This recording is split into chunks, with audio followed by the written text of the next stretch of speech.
Could anyone possibly meet the expectations you have for yourself?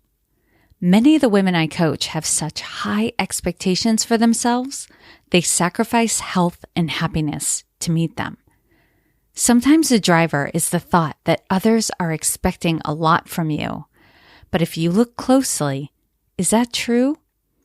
Are others watching you and expecting you to overdeliver all the time?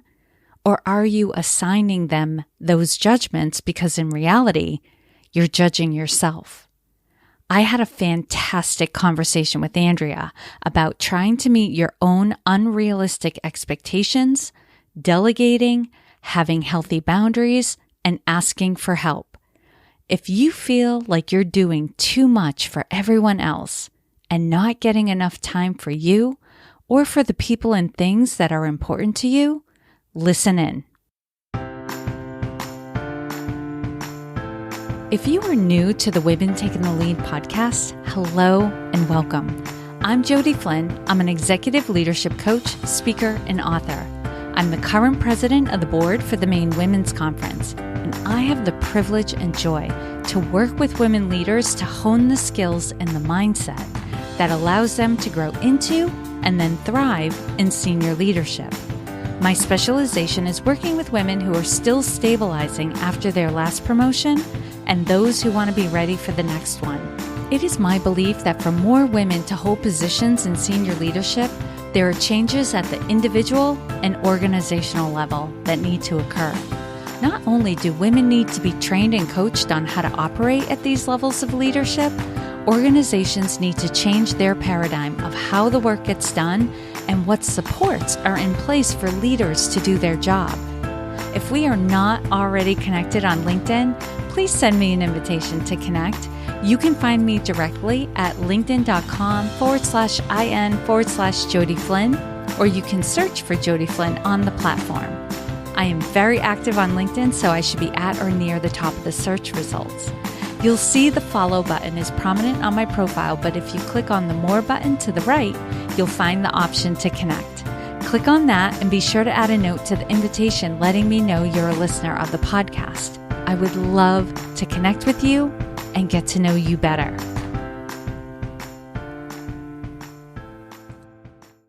Welcome to the Women Taking the Lead podcast, Andrea. Hi, how are you? I'm good, and I am thrilled that you are here with me, and we're going to have a really good conversation today. I am so excited about it. I've been waiting for this for such a long time, so I'm truly excited. I'm tickled as well. So for the other woman who is listening to our conversation, share with her what you do in the world and the industry that you're in, just so that as we're talking, everything will make sense. Sure. So I am the operations manager for a dental office here in Atlanta. Currently, I manage a team of 21 people. It consists of 4 doctors, 4 hygienists, 6 assistants, and the rest are all business assistants. So it's a pretty big team, a lot of moving pieces. That is a busy office with a lot of moving parts. Yes. Yeah. Okay. So that gives me an idea of kind of what your day looks like and the skill level you need to be at to even do that job. It is a lot. It's a daunting task for sure. But you are energized about it. I can see it in your face. Yeah. I have a wonderful team. Very supportive team. So they're great people. So we get it done as a team. Okay. And, such is life. Things are wonderful. And there are always things that we are working on. So Andrea, what question do you have for me, or what challenge did you want to talk about today? Well, I found in just my industry or just with myself, I've been in dentistry for over 20 years, but new to the leadership level. Mm-hmm. I've done that for about 3 years now. Oftentimes, the challenge is how to care for yourself without feeling like you are neglecting everyone else in your life that matters. Oftentimes, for me, work doesn't end. I'm still working at night. I'm still working on the weekends, but I also have a family, and I also have goals that I want to achieve, but I oftentimes put work before myself and the people that matter. Yes. So my question is how do you get back to being yourself? How do you take care of you and also get everything else done?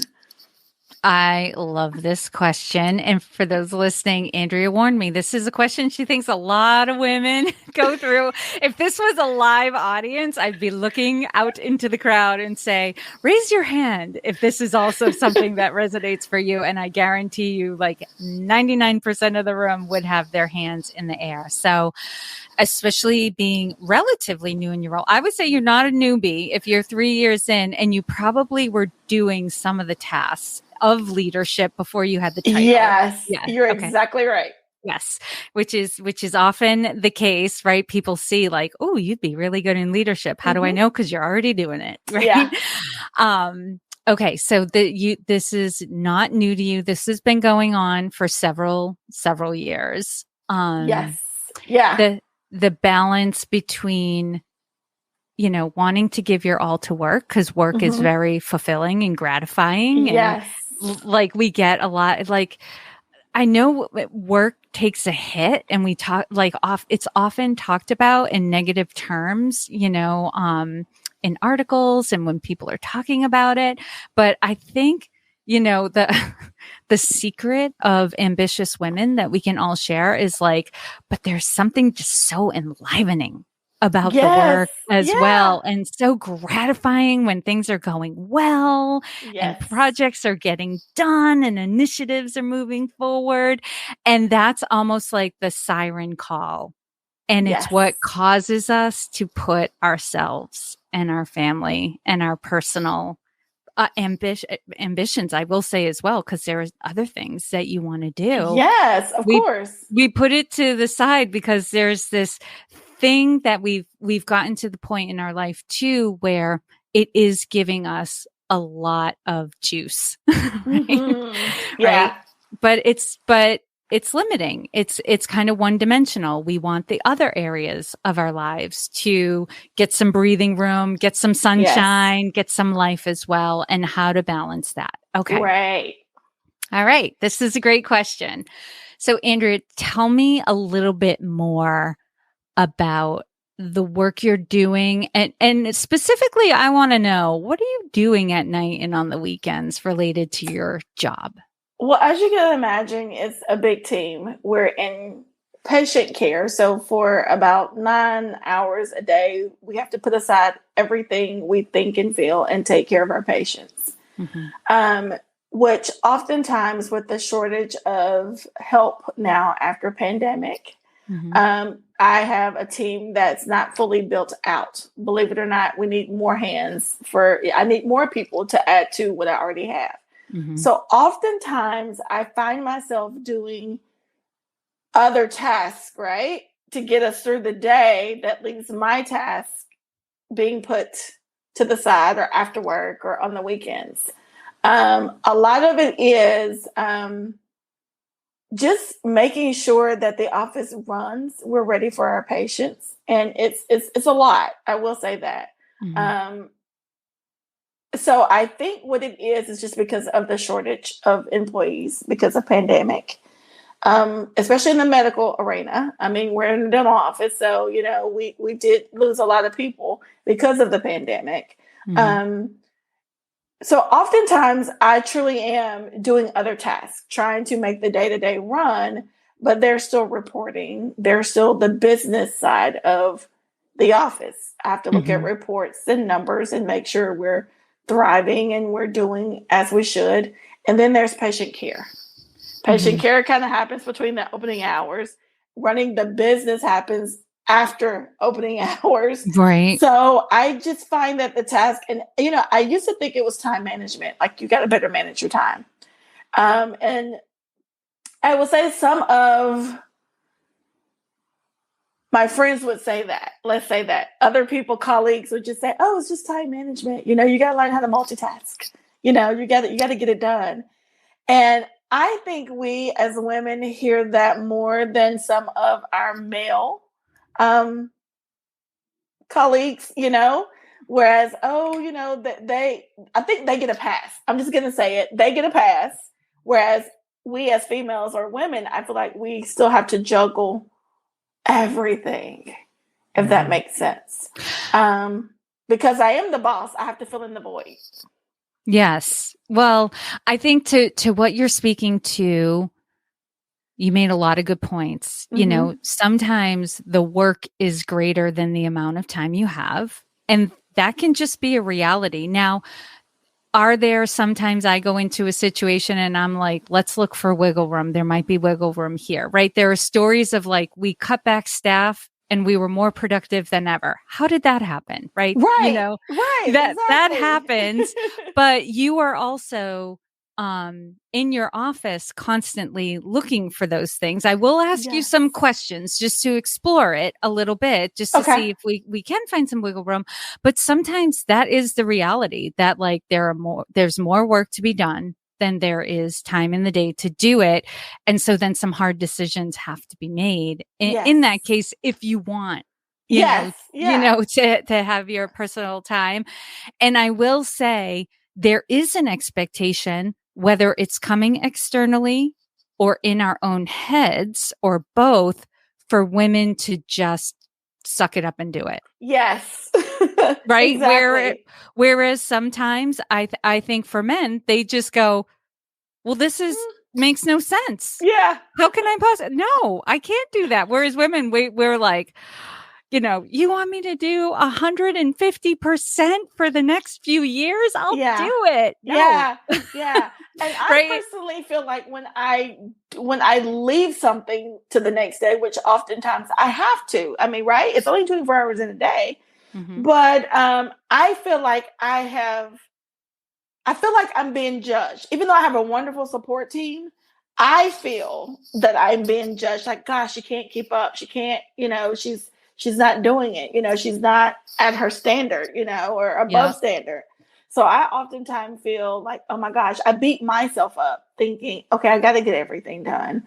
When the truth of the matter is nobody's asking me to get it all done. It's just me internally saying to myself, you've got to get this done. There it is. Andrea, God bless you. Like that's it. Yeah. That's it, right? Because I was just going to ask you, and you answered my question already. Are you being judged, or are you judging yourself? I'm judging myself. You're judging yourself. Your standards are so high, and this is so common with the women I work with, where we often feel like we're not good enough because we can't meet our own standards, but nobody could meet our standards. Could anyone else in your workplace meet the standards you have for yourself? No. No, everyone would be failing. You'd be like, all y'all are failing, right? Yes. Right. So we feel like we're failing, even though the reality is we've got awards, we've got recognition, we get acknowledged and appreciated. We're doing a wonderful job, but it's not good enough because we're not meeting our own standards. And you will never feel like you have time for your family or yourself if you keep these standards. Right. You're exactly right. Yeah. Right. And that's the crux of it here. Now, could we look for maybe some wiggle room in time? We can explore that. But I think it's the mindset issue. Yeah. Of I need to overperform, overdeliver, be the superstar. Otherwise, we're all going to fall apart. Yes. You nailed it. Okay. All right. So let's just look at the obvious one. Would the office fall apart if you said, okay, I need to take a little bit off my plate? No. What could you do instead? What are some solutions here? So now this is where it all like starts to get fuzzy for me, right? So I feel and know what you just said, but it then comes to what can I absolutely delegate? And feel comfortable in delegating. Okay. There's another crux right there. Feeling comfortable in delegating. Tell me about that. So I have it's not trust issues for sure. You wouldn't be a part of the team if I didn't trust you. Right. It's just, I know things are critical and oftentimes, let me go back. I see the team that I'm already with and they're already in crunch mode. Like they're already looking as if they got, like, I can't handle one more thing. So I'm like, I'll just keep it, and I'll just do it, Okay. when I'm going to I'm stop you drowning. right. Let me stop you right there, Andrea. Okay. Yeah. They look like they're in crunch mode. Yeah. Have you asked them? I Or have are not. you observing and making a judgment? So it's bittersweet. I know what it's like to be an employee of the company. I know what it's like to be the boss. Yeah. And a lot of the people I've worked, they were coworkers before I became boss, know. So I know I've done all the jobs. So I know how daunting and sometimes busy it is. So I look at them and it's on their face like, oh my gosh, we're so busy, And I'm like, okay, well, I'll just keep this, because she can't do one more thing. But they've not said, you've given me too much. I can't do another thing. Yes. I'm just looking and I guess coming up with my own thing that they can't do anything else. Because, well, this is the thing. It's almost like the double-edged sword. You're so wonderful, right? And so compassionate, and you want everyone to love working here, right? You never want to create an experience where somebody's like, I don't like this, this is too hard. So you're trying to protect your team. Yes. But from what? And you're ultimately hurting yourself. Don't know. Right? I don't know what I'm protecting them from. Right. Because these are grown people, right? Yes. They could tell you, like Andrea, I'm at my limit. Right. Yeah. And they can tell you that they can say no, because you strike me as the type of person. It's not like you'd be like, you do this. You would ask. Yeah. Like, what's your bandwidth? What's your day looking like? What's your bandwidth? That all that sort of stuff. Now, here's the other thing that happens when we are overwhelmed, with work, and we're drowning in work. When we're working nights and weekends, we're now seeing through the world through that filter. Yes. That we assume everyone's busy. Yeah. Yeah. And they're not. You nailed it. Yeah. Yeah. Yeah. Right. Not to say that they're not working hard. They're working hard, but they're probably not working nights and weekends. No, they're not. No, they're not, and again, you're so right. I'm now seeing I see the world through my lens. Like if I'm overwhelmed or busy, everybody else is, right? They have to be, because I am. And because you used to do that job, but that was you doing that job. Exactly. And we already know what your work ethic is, right? Exactly, yes. And this is not against anyone else. When I point to your work ethic, it's not to say that somebody else doesn't have a strong work ethic, but they may have, and I'm going to say this, Andrea, and I know you can take it, they may have healthier boundaries than you have. Yes. I can see that. Yes. Right? Yeah. And so these are also the people you can feel safe asking. Yes. Because they will tell you. And I've had clients where we've had this exact same conversation, and it always came back to ask. Can you ask them? Right? Don't lead the witness. Right? Don't say something like, I know you're really busy, but do you have any time? Like, you just say, what does your day look like? Or what's your bandwidth? Or is there any chance you'd have some free time before the end of the week? I have some things I need to, get off my plate, Okay. Or maybe you tell the team, I've been working nights and weekends for the past 2 to 3 years. Right. And I need to make a change, and I'd like some support. Would anyone have some time to, here are some things I'm thinking, that the team could take on, right? You have those open conversations, and these people you work with, these wonderful people with healthy boundaries, will oftentimes say, I've got time, or I can do it. My schedule's light on Thursday. I could do that on Thursday, that sort of thing. Like, they're like, people are busy, but they can normally squeeze in some time.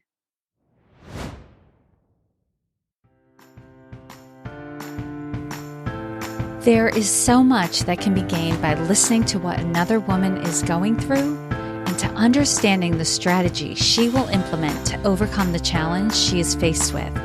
For this reason, I would love to keep doing more on-air coaching calls on this podcast.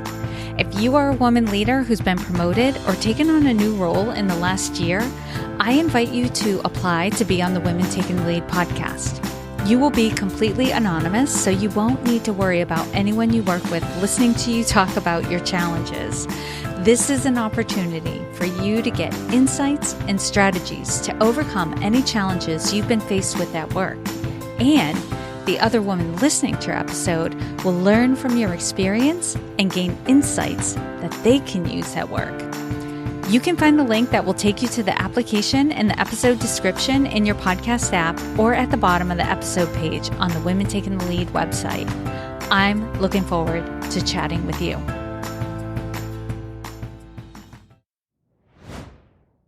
So that's your So that was all about your comfort level in delegating. What are maybe some other solutions to help you get back your nights and weekends? I've just this week, I have started to say, you know what, this is my off time, and this allotment of time is reserved just for me, and I don't let anybody book things with me or for me in that time. It's just my time. Yes. So I've started that this week. Still too early to tell. A habit takes a while to form. But that's one thing I've already have begun to do, to just say, hey, this is Andrea's time. And I block it off on my schedule. I'm not taking phone calls from team members. I'm not coming home and getting into family stuff. I'm just doing me during this time. And that's already have helped. And then taking time to, because obviously there's other stuff I want to get into as well. It's just not all work. Taking more times on weekends to just relax and just be. Yes. Yes. Nothing's planned. Nothing's, and a strict agenda. Is just, I'm going to take time and I'm just going to be. I'm going to just do whatever you want to do. Exactly. Whatever comes naturally. Even if it's like sitting with a hot beverage staring out the window.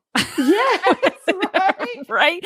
Like if that's what you want to do, then that's what you do. One of my favorite things, Andrea, is just puttering. And to me, puttering is just no plan, no agenda, going from one thing to another. If I feel like doing this, I do this. And if I feel like doing that, I do that. And at the end of the day, I've bounced around like a ping pong ball, but I'm so happy. Happy. Yes. I'm so happy. Right. Yes. It doesn't have to be focused. Right. We're so focused at work. Yes. And so intentional at work. It's nice to have some unfocused, unintentional time. Exactly. Yep. Okay. So having blocks of time, you're testing it out. I'm testing it out. Yes. We'll see how that goes. A recommendation I would make, and this is an invitation. I'm just going to invite you just because, and this is something I was just talking with a client yesterday, that it can just be our own psychology that makes us feel like we don't have time. Right. Okay. And we kind of laughed because she's, blocking out time to like get in a workout a couple days a week, to block time for mindfulness, block time, with her family, and block time at work where she does like what you said, her time at work where she's not, seeing any, and she's not in any meetings. She's not answering emails. She's not answering phones, that sort of thing. What can prevent us from making this a habit is that mental thing, kind of like we talked about with the too high standards. It's like, I don't have time. And then we talked about like, she wants to spend 10 minutes of mindfulness time. And I'm like, if you don't have 10 minutes, if you are trying to convince yourself, if your mind starts telling you that you don't have time for 10 minutes of mindfulness, yes. Like it's a trap. Yeah. Right. Yeah, it is tricking you right into thinking. And that's our own thing of like, I have so much to do. I have so much I have to accomplish. If I take 10 minutes of mindfulness, my whole day is going to get thrown off and I won't get everything done that I want to get. And you can almost feel the like, yes, going on. So now here's the crazy trick. The mindfulness practice is what slows down the brain. Okay. Right. And it helps us to realize I do have time. Yes. It all will get done. Yes. If we are in a calmer state, I will say this, I'm not going to say calm state, but calmer state. Yes. It's a lot easier to get through the day when we take moments to rest through the day and get back to that place of there is time. It will get done. We also tend to see solutions. And also it's in these moments where we usually ask the question, do I have to do this? Or could somebody else do it? Yeah, exactly.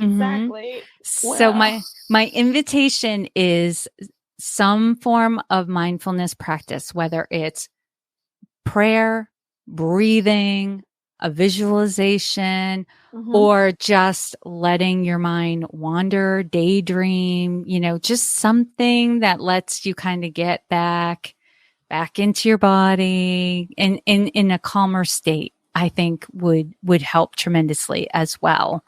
Yeah. And then whatever reminders you need for that. What is the best way when you're trying to start a new habit? What works for you to stay on track? I realize for me, I have to be intentional.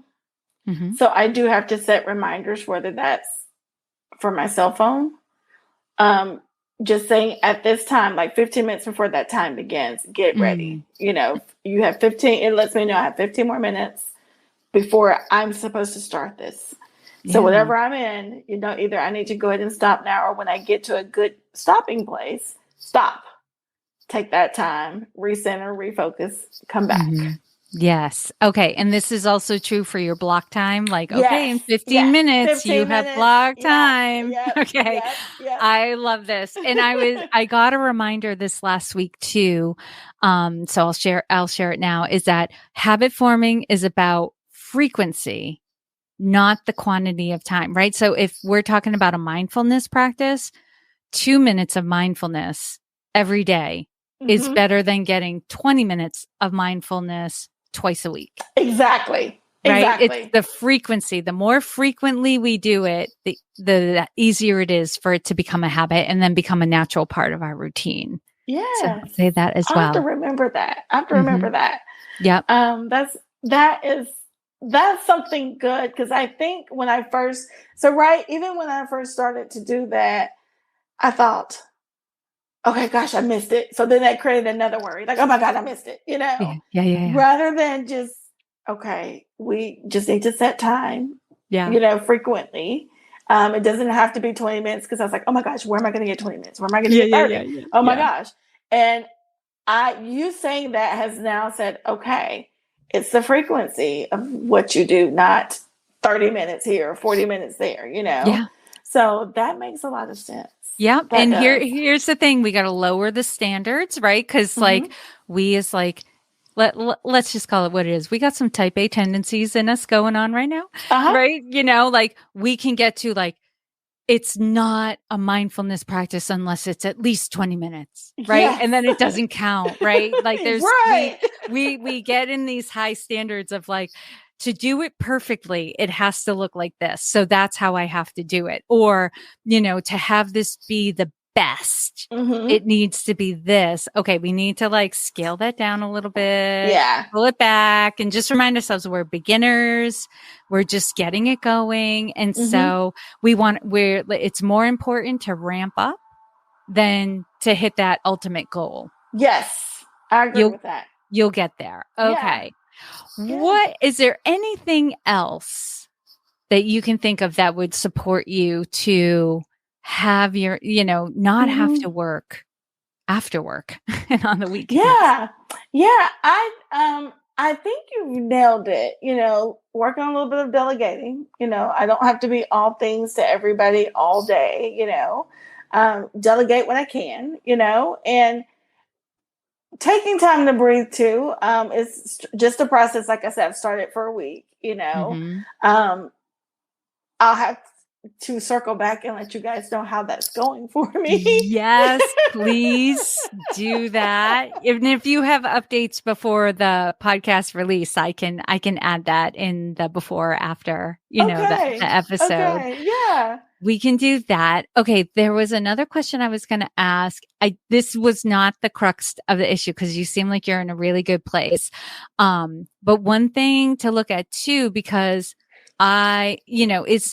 I'm bringing this up only because I've been reading more and more reports about some of the crazy hours people are working and have been working during the pandemic, and some research and case studies done has identified redundant work in that is causing people, like, eats up people's time, so then they're working longer hours to get it all done.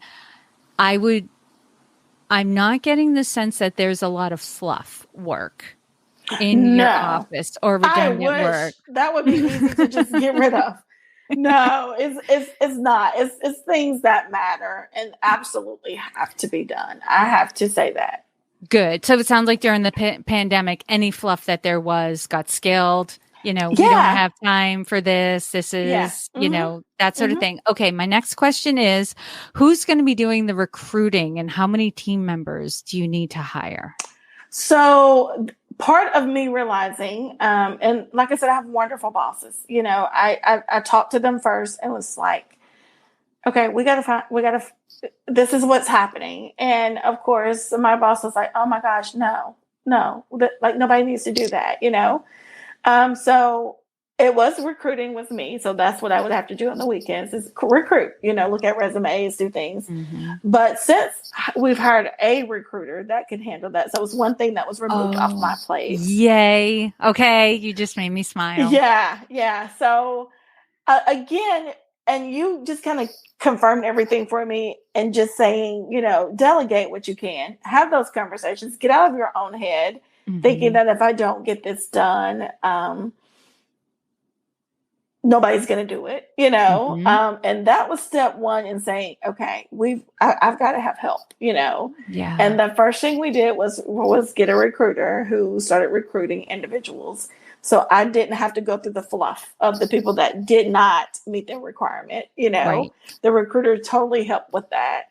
And relying on my team to help with the interview process.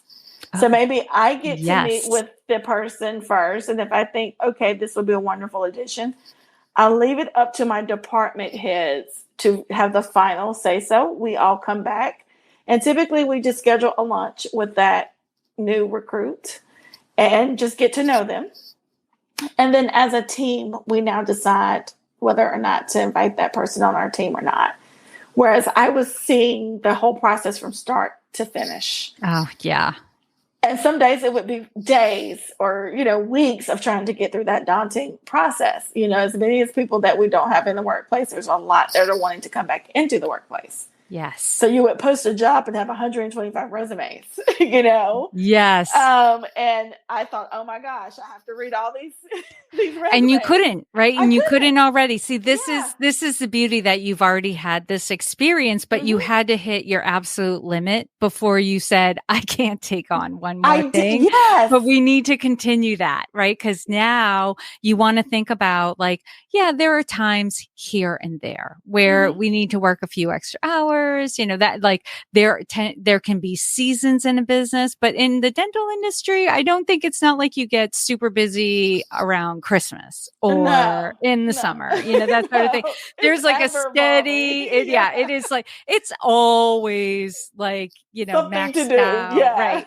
It's always maxed out, but you don't have these like spikes or valleys, that sort of thing. It's pretty consistent, and it's more something going on within the business that might cause a little bit of a spike in activity, but that should not be your norm, right? You now want to scale back to thinking like, I'm at capacity when I'm working this many hours a week. And it probably should be about 15 to 20 hours less than you're already working. Exactly.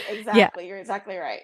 Yes. Okay, great. So that was my worry when you talked about recruiting. I was like, oh my goodness, is all this going to go off the rails as soon as that really starts ramping up? So that makes me very happy. That you're already doing this. You have practice. You've already said, I can't do much more than this. Yes. And you got a good response. Yes. Well, and I didn't want this to be okay, for the month of July, this is working. And then I'm overwhelmed August 1st. Yeah. So I was like, it's time to reach out to Jody Flynn, who helps so much. And you've helped so many women, like navigate so many different avenues. Mm-hmm. And I knew, like you said, it got into the place of I've reached my max. And I mean, and when I said I spoke to my boss, it was literally in tears. Like, I can't do anymore. So I was like, if only I had realized before the breakdown. Sometimes it looks like that, Andrea, right? Yeah. Because we're just so, and I will say this too, that like we can be so like, I've got this, I've got it. Oh my God, no, I don't. Right. And that's exactly and by what that happened. point, by the time we've hit there, we've been in denial of how burnt out we've been becoming, that it's like everything goes up in flames at that point. We're like, I am like way over the edge, further than I thought I was. Right. So it's a wake up call for sure. But but like I said, you've already started this work. You just need to continue, right? Have those open conversations with your team, right? Ask for help. That can be some of the hardest, work to do, is like just coming from, but I'll give you this perspective. I will guarantee you there are many people on your team who've been dying to help you and know that you've been working too hard, but you've probably unconsciously rebuffed them. I would say that's a true statement. Okay. That is a true statement. Just, again, in my own head saying, they have enough to do. Yeah, I got it. Don't worry. Yeah. Mm-hmm. Yeah. You've probably had people ask, like, is there anything I can do? Anything I can help you? And you're like, no, I got it. Yeah. I'm good. You probably, in your head, you're already like, you're already doing so much. Yeah. That sort of thing. So let people help you, right? They want to, and it makes them feel good. Yeah. You're exactly right. When people are given the opportunity to help and contribute more, it makes their day. It makes them feel good, so letting them have that. Good. Yes, I can do that. Okay. All right, Andrea. Anything else I can help you with today? No, that's about it. Thank you. It's been wonderful. I feel better already.